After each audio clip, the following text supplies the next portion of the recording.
Hey guys, welcome to Flight Plan. It is the SAE Aero Design Podcast. We are here today with Martha Tress. She is the Recruitment Sales Manager with SAE. How you doing today, Martha?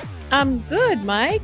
And today we're talking about the virtual career fair this year. I know we had this discussion last year about this too, so I'm really excited to see what's new about it. We did. It was very successful in January of 2018. We had a lot of kids that participated, and we really want to see that again this year. So my goal at SAE is to connect students with our sponsors and get you jobs. That's what this is all about, right? So we've scheduled another one for January 31st. We've added an hour because we had so many students and not enough recruiters that there were lines, virtual lines. Can you believe it, right? So what we did was we added in another hour, and it's going to be Thursday, January 31st from 12 to 4. Online. Don't have to show up anywhere except your computer. Awesome. So tell us a little bit, for those that didn't get to attend last year, what is this experience like? What are they going to see as part of this virtual career fair? So when they log in, they're going to, we need them to register first. And they can find those links. We've been sending them out through the newsletters. They've been posted on Facebook. They've been posted on the CDS web pages.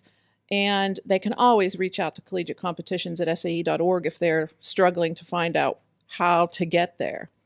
Once they arrive on the live day, they're going to come into a room, if you will, and in that room will be several, right now we have 10 companies that are involved.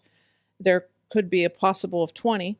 Each of those companies will have a place that the student can click on it and see the jobs that they have available. The students can upload their resumes, and we highly recommend that. You need to get working on your resume. Even if it's a beginning and a starting resume, that's okay. Talk about your accomplishments and where you're at in school, what kind of clubs you're in, because that's when people see Formula, Baja, Clean Snowmobile, Super Mileage, and Aero Design on resumes, that knocks them up to a new level. That's what they're really looking for when they scan those resumes. So being a part of this, of course, you get to interface with a lot of these companies when you're at the competitions and everything, right? So what advantages there to hopping in on these virtual career fairs beyond, tackling these guys at the events?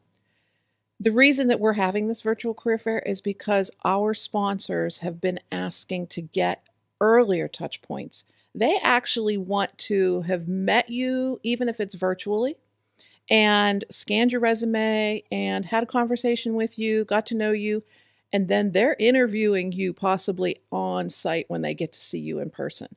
Or they're even inviting you out to their location, depending on how the pre-screenings have gone. So this is just an early touch point. If you will, it's kind of like a phone interview.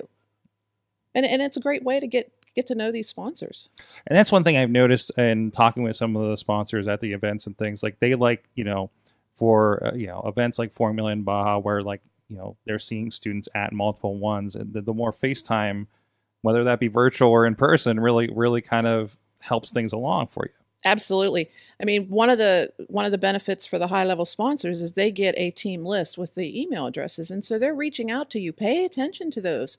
There could be an internship that you could be scheduling for next summer if you're not graduating yet.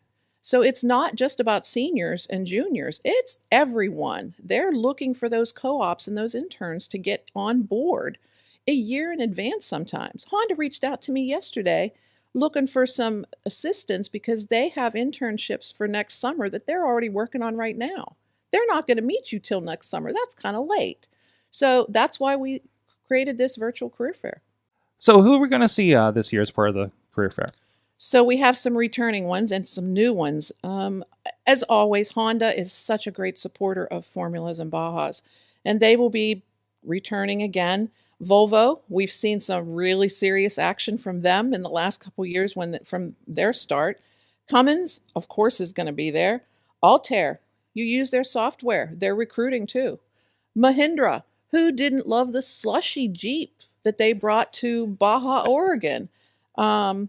And then, of course, MathWorks, you use their software. They're there to support you.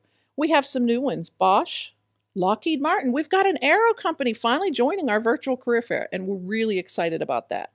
We're trying to get Northrop Grumman on too, so stand by for that. Magna's coming on, and FEV. They are a new one to the virtual this year too. So at this point, I checked registration this morning, and I was a little surprised that we've been putting this out in newsletters, putting it out on CDS Web, putting it out on Facebook, and I have 66 registrants. I'm a little sad, guys. Come on. You got to get registered. Get those resumes and get registered up there. We've got the companies that are getting on board. You won't see all their logos because they're a little bit busy and haven't put their logos up on the site, but I've just confirmed who's coming. You need to be there. Excellent. Let's get this year started off on a good foot. Anything else people need to do to prepare for this, to be part of this event? When you think about it, it's a 4-hour window, and last year, 2018, we saw so many students there and so many chats going on that these recruiters were handling 4 chats at a time sometimes. And that doesn't seem like a lot, but when you're trying to engage with 4 students that's at a big multitask. It's some serious multitask. And we were really excited to have that kind of engagement going on because that's what we're all about. The thing to remember is just be patient. I know there's some people that didn't get through because the time ran out, which is why we've added that hour.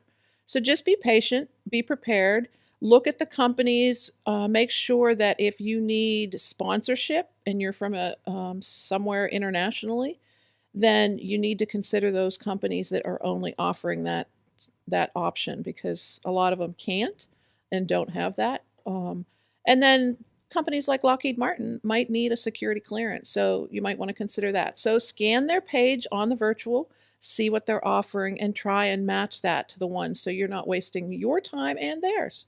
Make it very effective.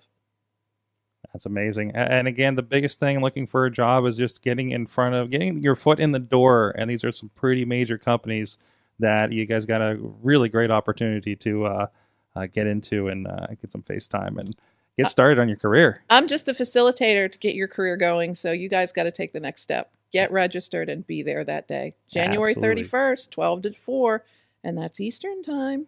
And we'll be, of course, talking with you later in the season, seeing who all's coming to any of the events coming up. Anything exciting across the board that we're looking forward to this year? Oh, we've got so many things going on, and Victoria and I are really working behind the scenes, getting all the new sponsors and a lot of action going on. We've got North, so we'll be hearing a lot about Formula SAE North and who's joining us there. So lots to come. I'm going to hold all those secrets for another time. Stay tuned. Make sure you guys are subscribed to the podcast so you do get that information here, and we'll see you guys next time. Thanks.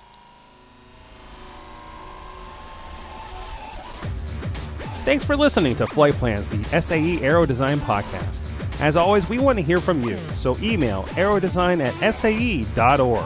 The show notes for this episode and all others can be found at aerodesign.fireside.fm. Stay safe, and we'll catch you next episode.